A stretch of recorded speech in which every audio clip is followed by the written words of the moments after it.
너희가 죄와 싸우되 아직 피 흘리기까지는 대항치 아니하고 또 아들들에게 권하는 것 같이 너희에게 권면하신 말씀을 잊었도다.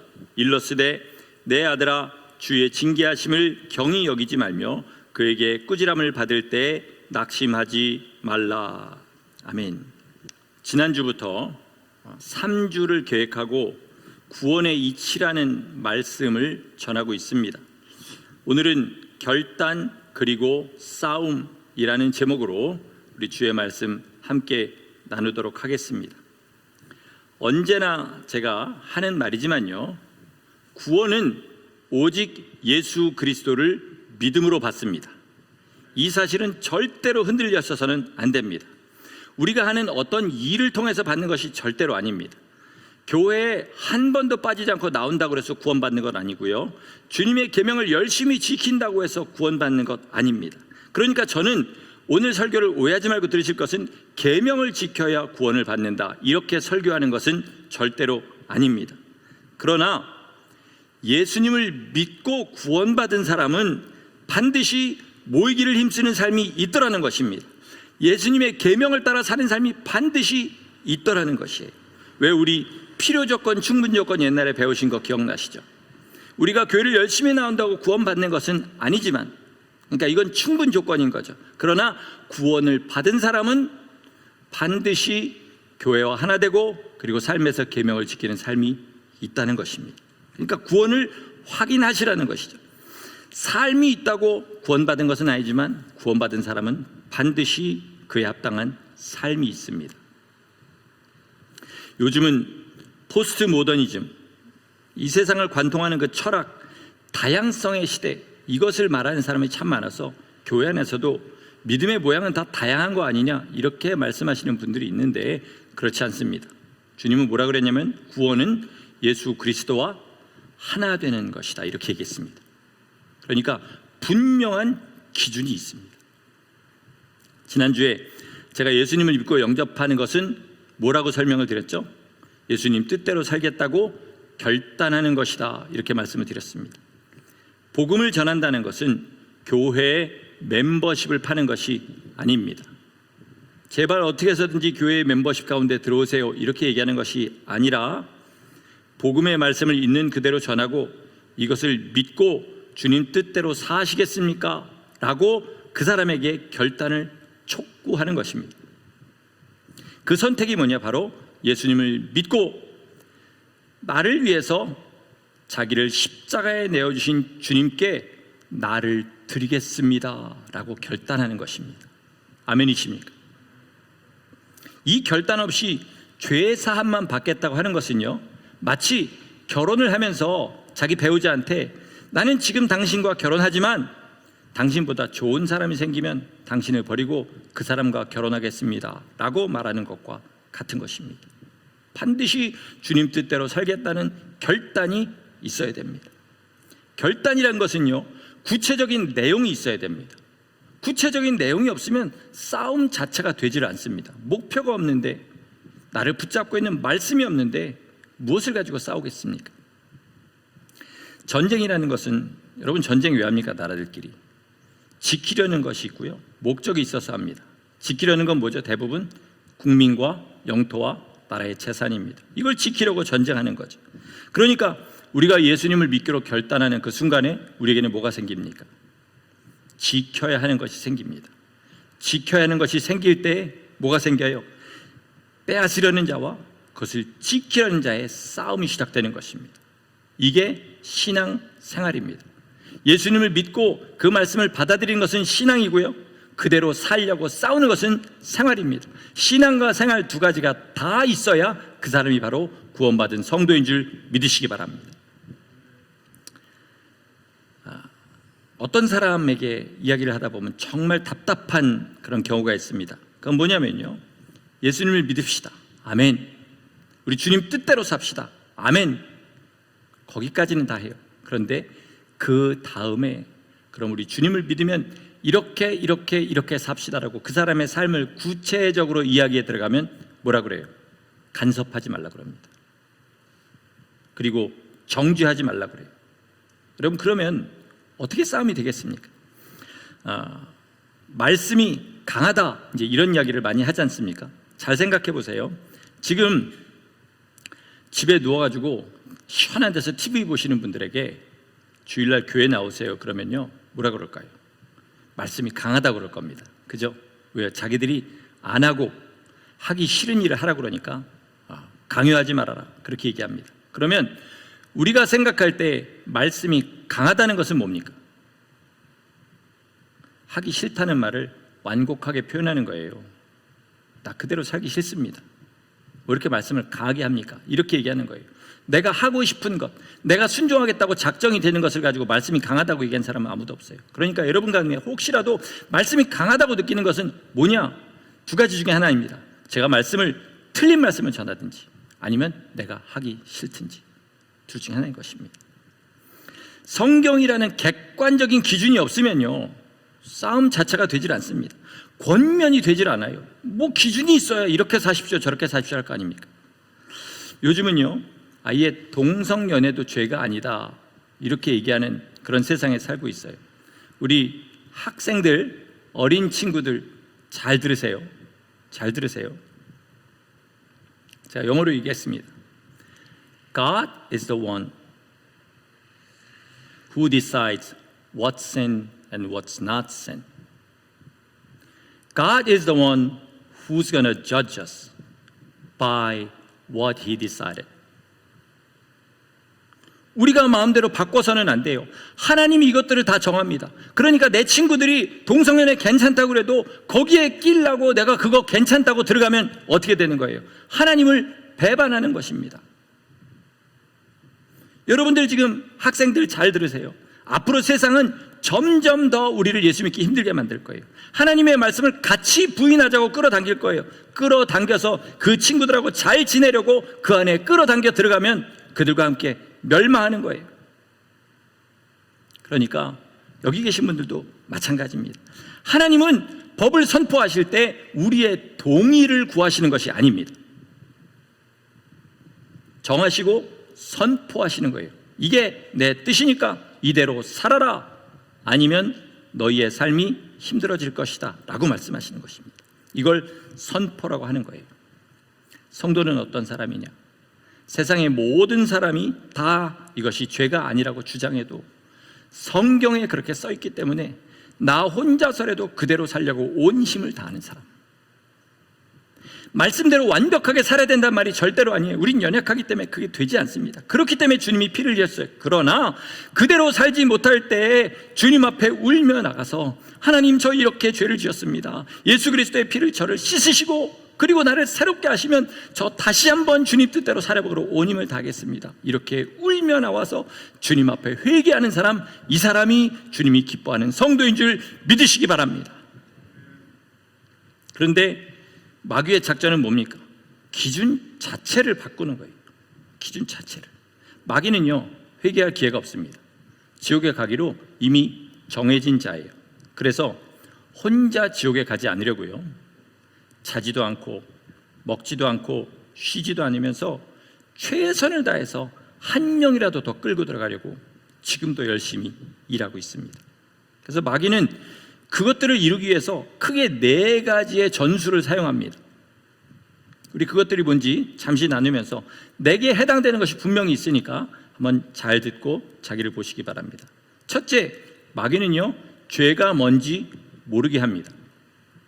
다시 말해서 우리 안에 기준이라는 것이 들어오지 않도록 해요. 세상에 하나님이 계신 줄 모르는 사람들에겐 하나님이 없다고 계속 가르칩니다. 하나님이 없으니까 자기 마음대로 살아도 되는 거죠. 그런데 교회 안에서도 똑같은 일을 하게 만들어요. 뭐 하게 만드냐면요, 하나님이 법을 가르치지 못하게 만듭니다. 그리고 가르친다 할지라도 성도들이 인정하지 않도록 그 마음을 자꾸 움직입니다. 마귀는 뭐예요? 십자가는 있는데 삶이 없는 삶을 그렇게 만드는 거예요. 그럼 어떻게 됩니까? 자동차는 줬는데 가스는 안 넣어주는 것과 똑같은 것입니다. 아예 싹을 제거하는 거죠. 둘째, 어떤 전술을 쓰냐면요, 죄를 죄라고 인정하는 사람은 그 죄를 짓도록 만듭니다. 죄를 범하게 만들어요. 죄가 뭔지 안다고 해서 우리가 다 순종하는 것은 참 어렵습니다. 불가능해요. 욕심이 있다 보니까, 육신이 있다 보니까 안에서 자꾸 올라옵니다. 아무리 이기려고 해도, 예를 들어서 사람을 미워하지 않으려고 해도 뭐예요? 나는 참으려고 하는데 사람들이 자꾸 나를 건드리도록 그렇게 만들어요. 그죠? 돈 때문에 주님을 배반하지 않으려고 다짐을 하면요, 더 큰 액수의 돈의 유혹이 그렇게 오게 만듭니다. 그래서 죄를 짓도록 만듭니다. 이 두 번째 죄를 짓게 하는 전술은 세 번째를 위해서 하는 건데, 그 세 번째는 뭐냐면, 이제 너는 죄를 지었으니까 하나님도 너를 포기하셨다, 너도 포기해라, 이렇게 믿게 만듭니다. 죄를 지으셨습니까, 여러분? 포기하지 마십시오. 절대로 포기하지 마십시오. 길이 있습니다. 회개하고 주님께로 돌아오면 됩니다. 다시 한번 십자가 밑에 무릎을 꿇고, 주님, 나 이제 주님 뜻대로 살겠습니다. 나를 도와주세요. 살려주세요. 그리고 주님 앞에 나가서 주님께서 붙잡으시면 돼요. 그러면 살 길이 있습니다. 그런데 마귀는 뭐라고 속삭이냐면, 너 죄 지었지? 이게 처음도 아니고 도대체 몇 번째니? 너 이제 끝났어. 하나님도 더 이상 너를 참지 않으셔, 라고 우리 마음속에 속삭입니다. 그럴 때 주님께서 뭐라고 하십니까?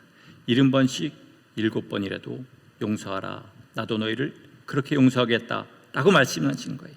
마귀의 소리를 듣지 마시고 주님의 소리를 들으시길 예수 이름으로 축원합니다. 이제 마귀가 사용하는 네 번째 전술에 대해서 좀 말씀을 드리려고 합니다. 아마 우리 중에는 이것에 넘어지는 사람이 가장 많을 거라고 생각합니다. 이 네 번째 전술은 뭐냐면, 죄를 정당화하는 것입니다. 죄가 아니다, 죄지만 내 경우는 다르다, 이렇게 이야기하는 거예요. 여러분 다 각자 여기 계신 분들 자기가 잘 넘어지는 죄들이 있을 겁니다. 그렇죠? 자기가 잘 짓는 죄가 뭔지 아시죠? 왜 우리가 그런 특정한 죄들에 자꾸 넘어질까요? 왜 그럴까요? 그거를 좋아하기 때문에 그렇습니다. 내 마음이 거기에 자꾸 넘어지도록 그렇게 성향이 그렇게 돼 있는 거예요. 자, 그러니까 그 죄를 포기하고 싶지 않은 마음 우리 가운데 있어요. 왜? 너무 좋아하니까. 그 마음을 이용해서 마귀가 우리 안에 이렇게 속삭입니다. 성경에서 네가 하는 것들을 죄라고 하는 것은 맞아, 그러나 네 경우는 달라, 라고 그렇게 속삭입니다. 거기에 넘어가면 어떻게 됩니까?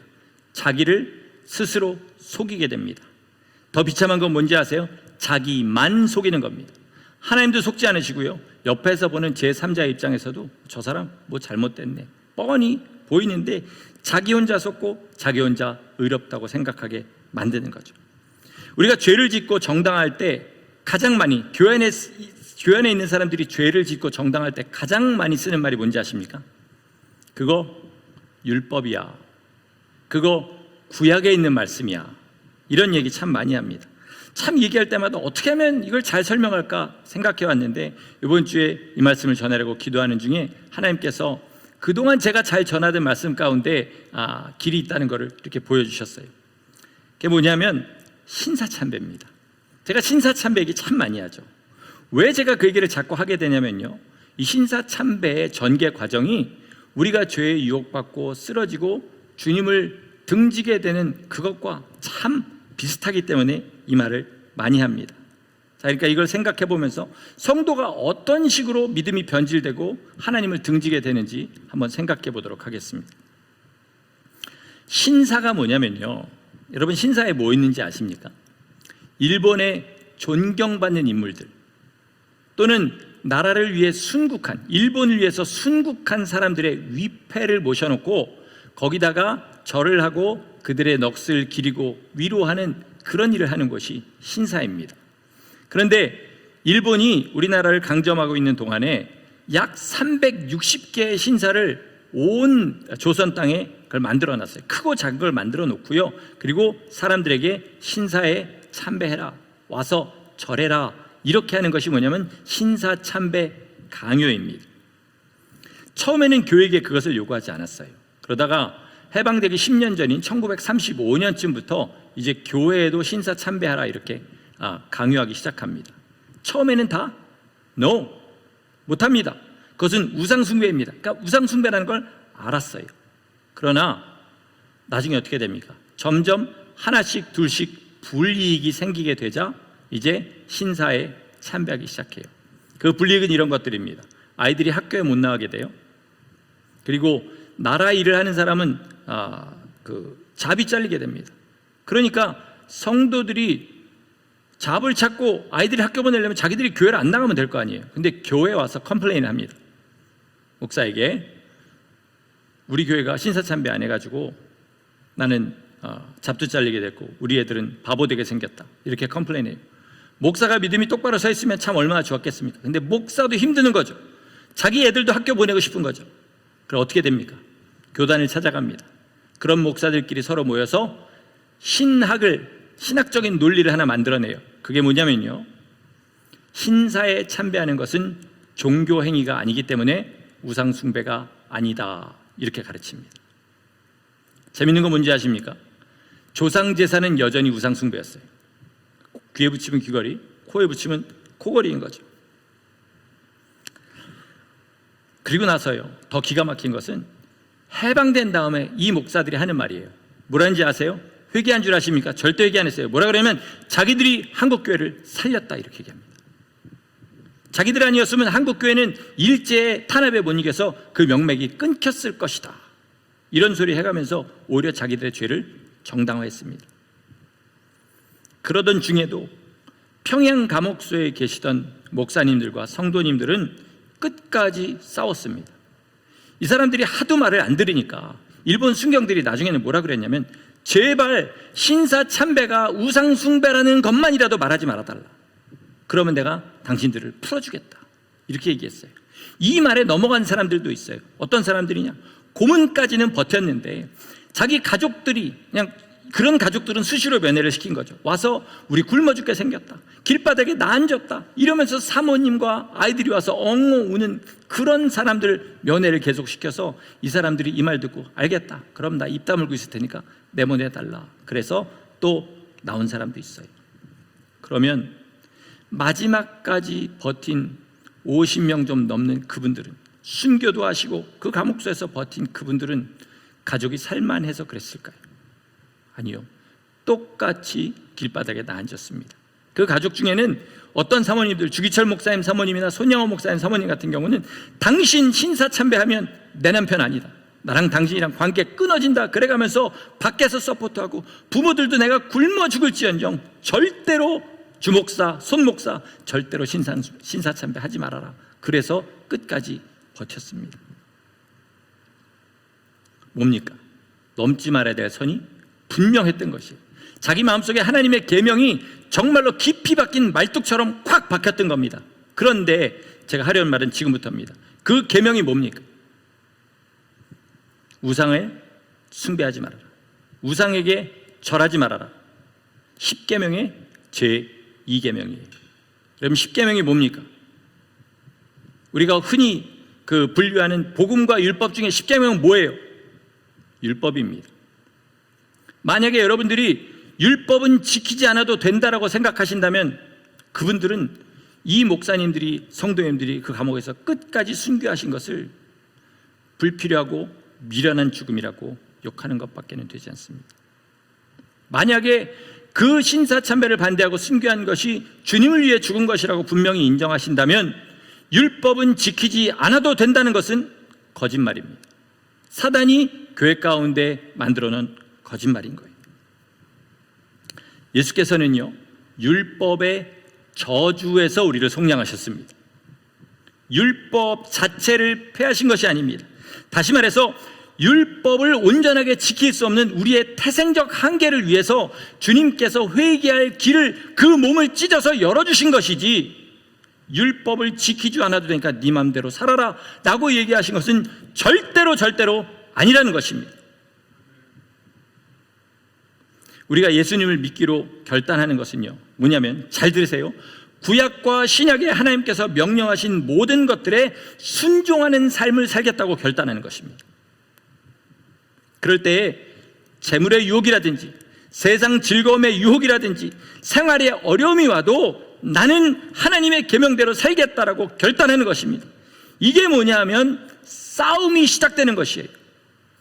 신앙에서 생활로 옮겨지는 것이란 말입니다. 이 사진이 뭔 것 같습니까? 대한예수교 장로교회 임원 목사들이 단체로 신사 앞에서, 평양에 지어진 큰 신사 앞에서 절하는 모습입니다. 저 사람들은요, 당시에 수십만 장로교인들의 지도자였습니다. 그런데 왜 저기서 저렇게 하고 있었을까요?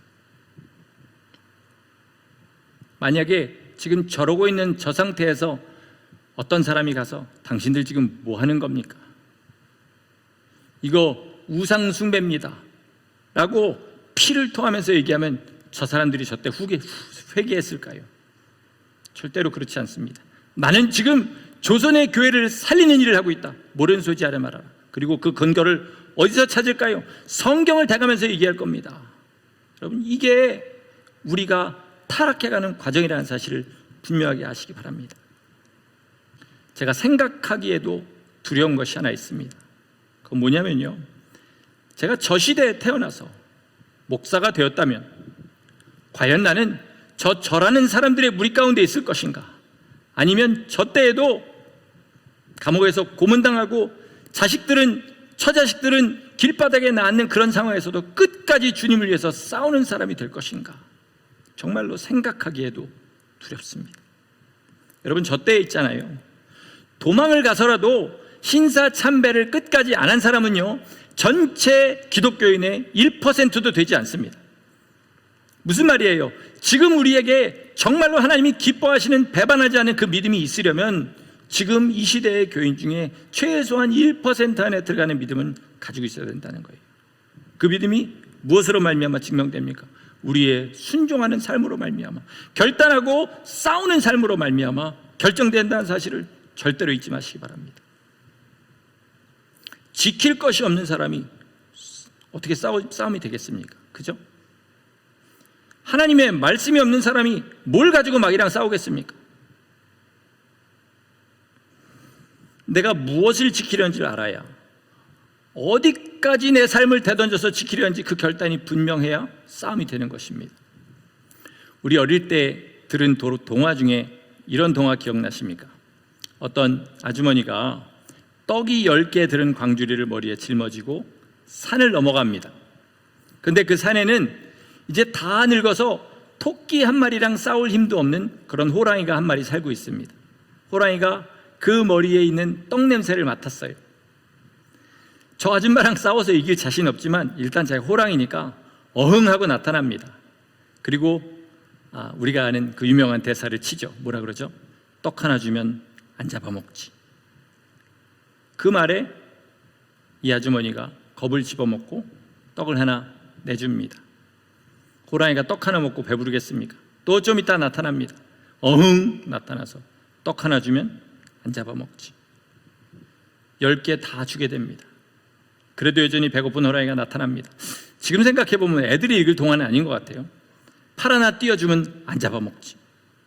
그래서 팔다리 다 띄워주고 나중에는 싸울 무기가 아무것도 남지 않아서 그 호랑이에게 잡아먹히고 만다는 그런 내용의 동화입니다. 처음부터 싸웠으면 얼마인지 싸워서 이길 수 있었습니다. 그런데 이 여자는 목숨을 지키려고 떡을 하나씩 내어주다가 자기 팔다리도 내어주다가 결국은 목숨을 잃게 되는 그런 일이 벌어집니다. 세상에 지고 자기 육신에 지고 그때그때 내 마음에서 나오는 그것들에 지고 넘어지는 성도들의 삶이 바로 이와 같습니다. 너 이거 안 하면 세상에서 가난하게 산다. 돈 없어서 무시받는다. 너 이거 안 하면 세상에서 뒤처진다. 네 자식한테 이거 안 시키면 세상에서 비참하게 된다. 이게 뭐냐면 마귀가 떡 하나 주면 안 잡아먹지 하는 것입니다. 거기에 하나씩 내주다 보면 어느새 마귀는 우리의 팔과 다리를 요구하고 그리고 마지막에는 예수님 주신 생명을 내어달라고 하고 우리는 속절없이 그것을 내어주게 될 겁니다. 하지만 분명한 것은 뭐냐면요, 우리가 하나님의 약속을 믿고 그것을 우리 심령 가운데 가지고 있으면 오늘 부른 찬송의 내용처럼 주님은 우리의 산성이 되시고 우리의 요새가 되시고 우리의 능력이 되십니다. 세상을 얼마든지 이길 힘을 우리에게 허락해 주십니다. 믿는다고 하면서 이걸 안 붙잡습니다. 믿는다고 날마다 내 입으로는 그렇게 고백하고 기도할 때는 눈물 철철 흘리면서 그러다가 바로 유혹이 들어오면 아무것도 반항도 안 해보고 다 내줘버립니다. 과연 정말로 이 세상이 우리의 생명을 요구하는 그때가 올 때 여러분 믿음 갖고 싸우시겠습니까? 지금 작은 것에 내 삶을 내어주는 사람이 큰 것을 과연 지키기 위해 내 목숨을 내놓겠냐는 것입니다. 자기 자신을 한번 잘 보시기 바랍니다. 우리가 결단을 하면 결단한 대로 살 수 있는 힘을 주님께서 반드시 주십니다. 그런데 이 결단을 할 때요, 아까 말씀드린 대로 나 지금 결단하지만, 나 지금 당신과 결혼하지만 당신보다 더 좋은 사람 생기면 당신 버리고 그 사람과 결혼하겠습니다 라는 식의 결단이 돼서는 안 됩니다. 이제 나 주님 뜻대로 살겠습니다 결단할 때는 세상에 어떤 유혹이 와도 어떤 환난이 와도 설사 내 목숨을 내줘야 되는 일이 있다 할지라도 나 주님 뜻대로 살겠습니다 할 때 그 결단의 강도만큼 주님께서 더 강력하게 우리 삶에 역사하셔서 세상을 얼마든지 이기는 힘을 주실 줄 믿습니다. 만약에 그것을 믿으신다면 세상의 이런 것들 때문에 하나씩 하나씩 양보하는 삶이 얼마나 미련하다는 것도 아셔야 됩니다. 뭐라고 변명을 해도요, 많은 사람이 내 필요에 따라서, 내 욕심에 따라서 주님의 명령을 불순종하고 변혁시킵니다. 율법에 보면 이런 말씀이 있어요. 지게표를 너희 마음대로 옮기지 말아라. 땅에 뭐예요? 그 경계선이 있는데 너희 마음대로 왔다 갔다 하지 마라. 주님의 말씀도 그때그때 왔다 갔다 해요. 여기까지는 된다, 안 된다. 내가 하면 괜찮고 남이 하면 안 되고. 시편 37절 25절에서 28절에 이런 말씀이 있습니다. 얼마나 은혜가 되는지 잘 들어보시기 바랍니다. 내가 어려서부터 늙기까지 의인이 버림을 당하거나 그 자손이 걸식함을 보지 못하였도다. 저는 종일토록 은혜를 베풀고 꾸어주니 그 자손이 복을 받는도다. 악에서 떠나 선을 행하라. 그리하면 영영이 거하리니 여호와께서 공의를 사랑하시고 그 성도를 버리지 아니하심이로다. 저희는 영영이 보호를 받으나 악인의 자손은 끊어지리로다. 아멘. 이런 말씀을 읽으면요, 무조건 자기는 의인에다 집어넣고 믿지 않는 사람은 악인에다 넣는 그런 일을 많이들 하십니다. 그게 아니고요, 의인은 무엇이냐면 하나님께서 옳다 하시는 바를 행하는 사람이 의인입니다. 하나님께서 옳다 하시는 바를 나도 옳다고 생각하고 그대로 살라고 온 힘을 다하는 사람이 의인입니다.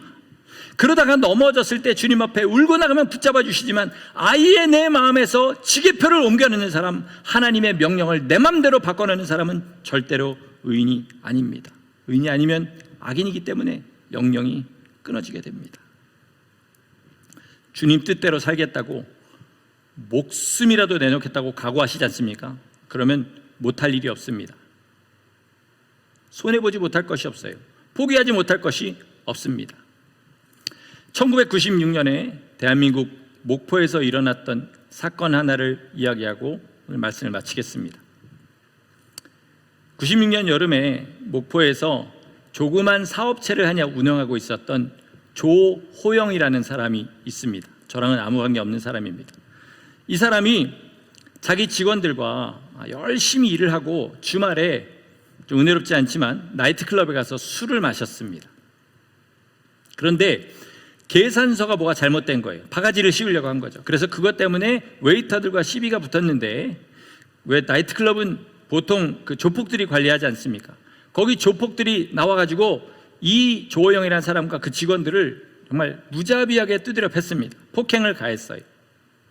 그 다음날 사장은 뭐가 다르겠지. 그리고 사장한테 또 찾아갔습니다. 그리고 거기서 항의하다가 또 무자비하게 폭행을 당합니다.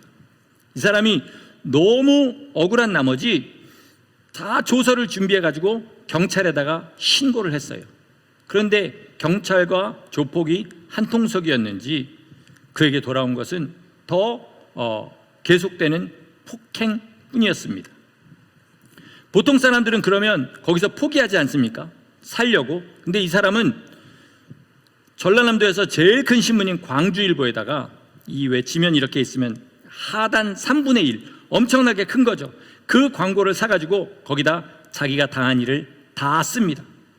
그리고 대통령이 나서서 이 일을 해결해달라, 전국의 이런 말도 안 되는 조폭들의 행포를 어떻게 좀 없애달라, 이렇게 촉구했어요. 그 광고가 나가고요, 이틀 만에 당시 대통령이었던 김영삼 대통령이 조폭들과의 전쟁을 선포해서 그 사람들은 물론이거니와 전국의 250여 개 조직이 다 쫄딱 망하는 그런 일이 생겼습니다. 그런데 제가 여러분에게 말씀드리고 싶은 이거예요. 그 조호영이라는 사람이 신문에 올린 마지막 문장이 이겁니다. 들어보세요. 설사 제가 그들의 보복에 목숨을 잃는다고 해도 다른 시민들이 이러한 운동을 계속해 주시기를 바랍니다.